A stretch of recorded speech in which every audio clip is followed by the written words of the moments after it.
Welcome to Reni's cooking channel. இன்றைக்கி நம்ம சேனலில் என்ன பார்க்க போகிறோம்னு பார்த்தீங்கன்னா, ரெஸ்டாரண்ட் ஸ்டைலில் இறால் கிரேவி எப்படி செய்யலாங்கிறத வாங்க பார்க்கலாம்.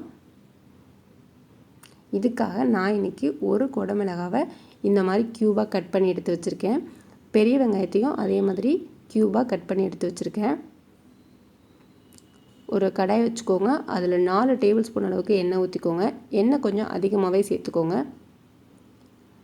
இதில் நம்ம கட் பண்ணி வச்சுருக்க குடமிளகாவையும் வெங்காயத்தையும் சேர்த்துக்கலாம்.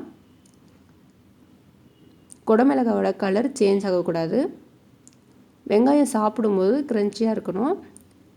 ரொம்ப வதக்காமல் ஒரு 2 நிமிஷம் வதக்கிட்டு இதை நம்ம ஒரு பாத்திரத்தில் மாற்றிக்கலாம்.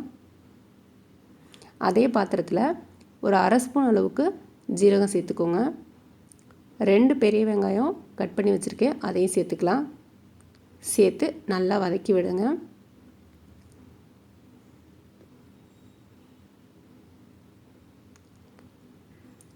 வெங்காயம் நல்லா இந்த அளவுக்கு வதங்கினதுக்கப்புறம் ஒரு 2 ஸ்பூன் அளவுக்கு கடலை மாவு எடுத்திருக்கேன், அதையும் சேர்த்துக்கலாம்.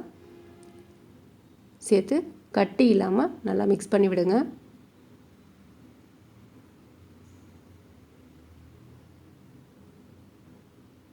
இந்த அளவுக்கு மிக்ஸ் பண்ணதுக்கப்புறம் ஒரு அரை ஸ்பூன் அளவுக்கு இஞ்சி பூண்டு பேஸ்ட்டு சேர்த்துக்கிறேன்.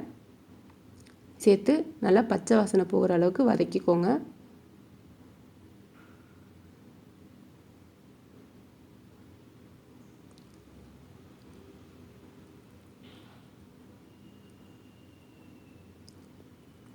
இப்போ 2 தக்காளி கட் பண்ணி வச்சுருக்கேன், அதையும் சேர்த்துக்கலாம்.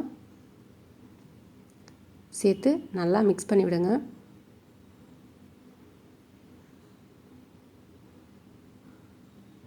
வெங்காயம் தக்காளி இந்த அளவுக்கு நல்லா மசிஞ்சதுக்கப்புறம் ஒரு 300 கிராம் இறால் க்ளீன் பண்ணி வச்சுருக்கேன், அதையும் சேர்த்துக்கலாம். சேர்த்து நல்லா மிக்ஸ் பண்ணி விடுங்க. ஒரு 1/4 ஸ்பூன் அளவுக்கு மஞ்சத்தூள் சேர்த்து நல்லா மிக்ஸ் பண்ணி விடுங்க. நல்லா மிக்ஸ் பண்ணதுக்கப்புறம் ஒரு மூடி போட்டு வேக விடலாம். 5 நிமிஷம் ஆகிடுச்சு. ஓப்பன் பண்ணி பார்க்கலாம். பாருங்கள், இறால்லேருந்து நல்லா தண்ணி பிரிஞ்சு வந்திருக்கு. இறாலை நம்ம ரொம்ப நேரம் குக் பண்ணக்கூடாது. ஒரு 5லேருந்து 10 நிமிஷத்துலேயே அது நல்லா வெந்துடும். இப்போ இதுக்கு தேவையான மசாலாலாம் சேர்த்துக்கலாம். 1 ஸ்பூன் அளவுக்கு மல்லித்தூள், 2 ஸ்பூன் அளவுக்கு மிளகாத்தூள் சேர்த்து நல்லா மிக்ஸ் பண்ணி விடுங்க. மசாலாவோட பச்சை வாசனை போகிற அளவுக்கு ஒரு 2 நிமிஷம் வதக்கிக்கலாம். நான் இன்றைக்கி கொஞ்சமாக தண்ணி ஊற்றிக்கிறேன், ஒரு அரை டம்ளர் அளவுக்கு. நீங்கள் உங்களுக்கு தேவையான அளவுக்கு தண்ணி ஊற்றிக்கோங்க. கிரேவிக்கு தேவையான அளவுக்கு உப்பு சேர்த்துக்கலாம். தண்ணி ரொம்பவும் அதிகமாக சேர்த்துறாதீங்க. ஒரு டம்ளர் அளவுக்கு தண்ணி சேர்த்துக்கோங்க. சேர்த்து நல்லா மிக்ஸ் பண்ணி விட்டுட்டு ஒரு மூடி போட்டு ஒரு 5 நிமிஷம் வேக விடலாம். பாருங்கள், 5 நிமிஷம் கழிச்சு ஓப்பன் பண்ணி பார்க்கலாம். இறால் நல்லா வதங்கி வந்துருச்சு. இந்த ஸ்டேஜில் வேணும்னா கொஞ்சமாக எண்ணெய் ஊற்றிக்கோங்க மேலாப்பில்.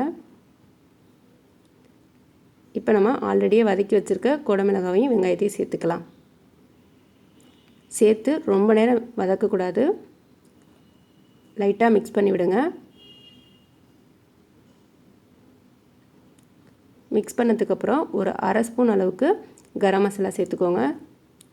சேர்த்து நல்லா மிக்ஸ் பண்ணி விட்டுட்டு ஒரு 2 நிமிஷம் மூடி வச்சு ஸ்டவ் ஆஃப் பண்ணிடுங்க. அவ்வளோதாங்க, ரெஸ்டாரண்ட் ஸ்டைலில் குடமிளகாய் இறால் கிரேவி ரெடி. இதை நீங்கள் சப்பாத்தி கூட சேர்த்து சாப்பிடும்போது ரொம்பவே டேஸ்ட்டாக இருக்கும். வீடியோ பிடிச்சிருந்தால் லைக் பண்ணுங்கள், ஷேர் பண்ணுங்கள், மறக்காமல் சேனலை சப்ஸ்கிரைப் பண்ணுங்கள். தேங்க்ஸ் ஃபார் வாட்சிங்.